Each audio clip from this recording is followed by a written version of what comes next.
Okay, good evening. Today is Thursday, May 19th, 2016. We're giving you the recap of Game 2 of the Eastern Conference Finals.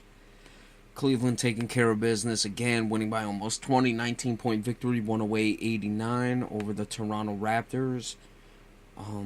Toronto was much more competitive throughout the first half of this game. They were only down. It was probably like 6 or 7 points, and then in the final couple minutes of the first half, Cleveland really extended the lead. They took a 62-48 lead going into halftime.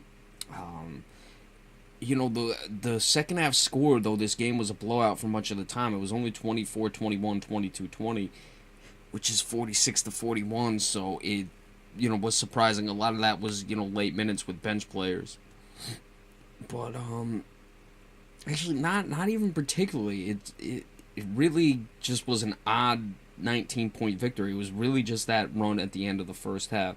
For the Raptors, Kyle Lowry really struggling again, 4 for 14, 10 points. DeRozan was off to a good start, but he only finished with 22 on 8 of 18, shooting 6 of 6 free throws. Biyombo really coming back to earth. Tristan Thompson is showing him who's boss in the paint. He only had 3 points, 5 rebounds.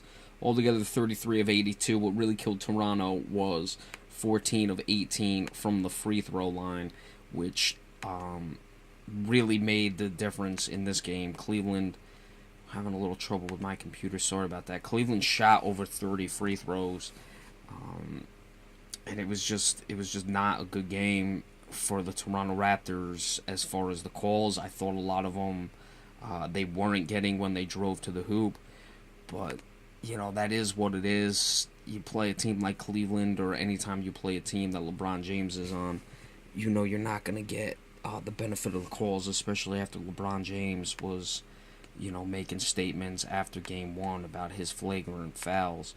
Cleveland bringing that up right now. They shot 37 free throws, only shot it at 67.6%. Again, they were over 50, or exactly 50% from the floor at 38-76. Kyrie Irving, 26 points, 3 assists, 4 rebounds. Kyle Lowry, I had him on the all-defensive team. He's got to do better than that. He's really getting torched.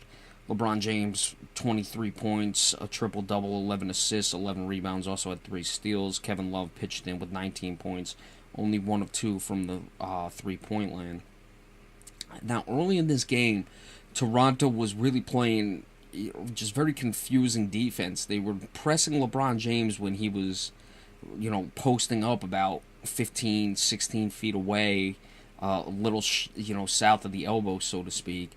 And James was just getting right around him. They would bring double teams, and then they wouldn't even force a pass after LeBron James made the initial pass out of the double team. I mean, he's kicking it out for a 3-point shot, and guys aren't even forcing the ball to swing one more time. It's just not good enough defense. It's not going to get the job done. I mean, we can talk all we want about Kyle Lowry, and certainly he has to step up, and DeRozan has to really take his game to another level. But if you're playing that style of defense, you're not going to stand much chance, especially when you're not getting the benefit of the whistle. So Toronto's got a lot of work to do. We'll see what they can try to accomplish heading back home to Toronto, but Kyle Lowry's got to get it going, and this defense has just got to be sharper. It wasn't good in Game 1. Obviously, they weren't on a string, and here, it's not even that they weren't even on a string. They weren't even getting to the point where they're making, initial, just the first rotation. Being on a string requires the second, third, and even fourth rotations. Here, I mean, LeBron James is just kicking it out, and guys are getting open threes, so I don't think Toronto is, as completely outmatched as everyone makes it out to be.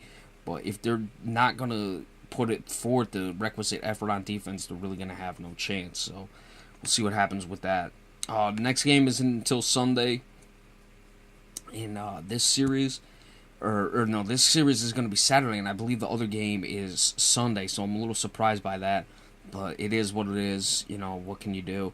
We'll give you the recap come that. Tomorrow, maybe look at some of the coaching vacancies that were filled, Frank Vogel and Jeff Hornacek. Be sure to stay tuned for that, folks, and we'll see you later on. Have a good night.